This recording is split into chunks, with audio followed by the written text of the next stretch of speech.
ಫುಡ್ಗಳು fast ಆಗಿ ಜನರನ್ನ ಹಾಸ್ಪಿಟಲ್ಗೆ ಹೋಗುವಂತೆ ಮಾಡ್ತಾ ಇದೆ ಅನ್ನುವಂತಹ ಆರೋಪ ಆಗಾಗ ದೇಶದಾದ್ಯಂತ ಕೇಳಿ ಬರ್ತಾ ಇತ್ತು. ಅದೇ ರೀತಿ ಇತ್ತೀಚೆಗಷ್ಟೇ ಗೋವಾದಲ್ಲಿ ಗೋಬಿ ಮಂಚೂರಿಯನ್ನ ಬ್ಯಾನ್ ಮಾಡಲಾಗಿತ್ತು. ಅದರಲ್ಲಿ ವಿಪರೀತವಾಗಿ ಅಜಿನೋಮೋಟೋ ಜೊತೆಗೆ ಕಲಬೆರಕೆ ವಸ್ತುಗಳನ್ನ ಉಪಯೋಗಿಸ್ತಾ ಇದ್ದಾರೆ ಅನ್ನೋ ನಿಟ್ಟಿನಲ್ಲಿ. ಹಾಗೆ ಈ ಕಡೆ ಪುದುಚೇರಿ ಹಾಗೂ ತಮಿಳುನಾಡಿನಲ್ಲೂ ಕಾಟನ್ ಕ್ಯಾಂಡಿನ ಬ್ಯಾನ್ ಮಾಡಲಾಗಿತ್ತು. ಇದೇ ಹಾದಿಯಲ್ಲಿ ಈಗ ಕರ್ನಾಟಕ ಇದೆಯಾ ಅನ್ನೋ ಪ್ರಶ್ನೆ ಏಳುವಂತೆ ಮಾಡ್ತಾ ಇದೆ ಕರ್ನಾಟಕ ಸರ್ಕಾರದ ಈ ಹೆಜ್ಜೆ. ಏನ್ ಹೆಜ್ಜೆ ಇಟ್ಟಿದ್ದಾರೆ, ಯಾವ ರೀತಿಯಾದಂತಹ ಐಟಮ್ಸ್ ಹಾಗಾದ್ರೆ ಬ್ಯಾನ್ ಆಗುತ್ತೆ ಅಂತ ಬನ್ನಿ ನೋಡ್ಕೊಂಡು ಬರೋಣ.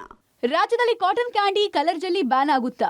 ಗೋಬಿ ಮಂಚೂರಿಗೂ ನಿಷೇಧ ಬೀಳುತ್ತಾ? ಆಹಾರ ಮತ್ತು ಸುರಕ್ಷತಾ ಇಲಾಖೆಯಿಂದ ಸ್ಯಾಂಪಲ್ ರವಾನೆ. ಗೋವಾದಲ್ಲಿ ಗೋಬಿ, ತಮಿಳುನಾಡು ಪಾಂಡಿಚೇರಿಯಲ್ಲಿ ಕಾಟನ್ ಕ್ಯಾಂಡಿ ಬ್ಯಾನ್. ಪುಟ್ಟ ಮಕ್ಕಳಿಂದ ಹಿಡಿದು ವಯೋವೃದ್ಧರವರೆಗೂ ಎಲ್ಲರ ಫೇವರೇಟ್ ಗೋಬಿ ಮಂಚೂರಿ. ಇನ್ನು ಮಕ್ಕಳಂತೂ ಬಾಯಿ ಚಪ್ಪರಿಸಿ ತಿನ್ನೋದು ಅಂದ್ರೆ ಅದು ಕಾಟನ್ ಕ್ಯಾಂಡಿ ಮತ್ತು ಕಲರ್ ಜೆಲ್ಲಿಯನ್ನ. ಆದ್ರೆ ಈಗ ಈ ಫೇವರೇಟ್ ತಿನಿಸು ಬ್ಯಾನ್ ಆಗುತ್ತಾ ಅನ್ನುವ ಅನುಮಾನ ಮೂಡಿದೆ. ಯಾಕಂದ್ರೆ ರಾಸಾಯನಿಕ ಬೆರಕೆ, ಅತಿಯಾದ ಕಲರ್ ಬಳಕೆಯ ಕಾರಣಕ್ಕೆ ಈಗಾಗಲೇ ಗೋವಾದಲ್ಲಿ ಗೋಬಿ ಮಂಚೂರಿ ಹಾಗೂ ತಮಿಳುನಾಡಿನ ಸರ್ಕಾರಿ ಪ್ರಯೋಗಾಲಯದಲ್ಲಿ ನಡೆಸಲಾದ ಪರೀಕ್ಷೆಗಳಲ್ಲಿ ಕಾಟನ್ ಕ್ಯಾಂಡಿಯಲ್ಲಿ ರೋಟ್ಮೈನ್ ಬಿ ಕ್ಯಾನ್ಸರ್ ಕಾರಕ ಅಂಶ ಇರುವ ವಿಚಾರ ಗೊತ್ತಾಗಿದೆ. ಹೀಗಾಗಿ ಅದನ್ನ ಬ್ಯಾನ್ ಮಾಡಲಾಗಿದೆ.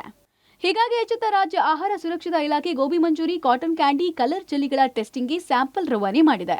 ಹೋಟೆಲ್, ಬೀದಿ ಬದಿ ವ್ಯಾಪಾರಿಗಳು ರೆಡಿ ಮಾಡಿರುವ ಗೋಬಿ ಮಂಚೂರಿ ಸ್ಯಾಂಪಲ್ ರವಾನೆ ಆಗಿದೆ. ಜೊತೆಗೆ ರಾಜ್ಯಾದ್ಯಂತ ಇರುವ ಬಾಂಬೆ ಮಿಠಾಯಿ, ಜೆಲ್ಲಿಗಳ ಸ್ಯಾಂಪಲ್ ಕೂಡ ರವಾನೆ ಮಾಡಿದ್ದು 10 ದಿನದಲ್ಲಿ ರಿಸಲ್ಟ್ ಔಟ್ ಆಗಲಿದ್ದು ಮಾರಾಟ ಮಾಡಬಹುದಾ ಅಥವಾ ಬ್ಯಾನ್ ಮಾಡಬೇಕಾ ಅನ್ನೋದು ಗೊತ್ತಾಗಲಿದೆ.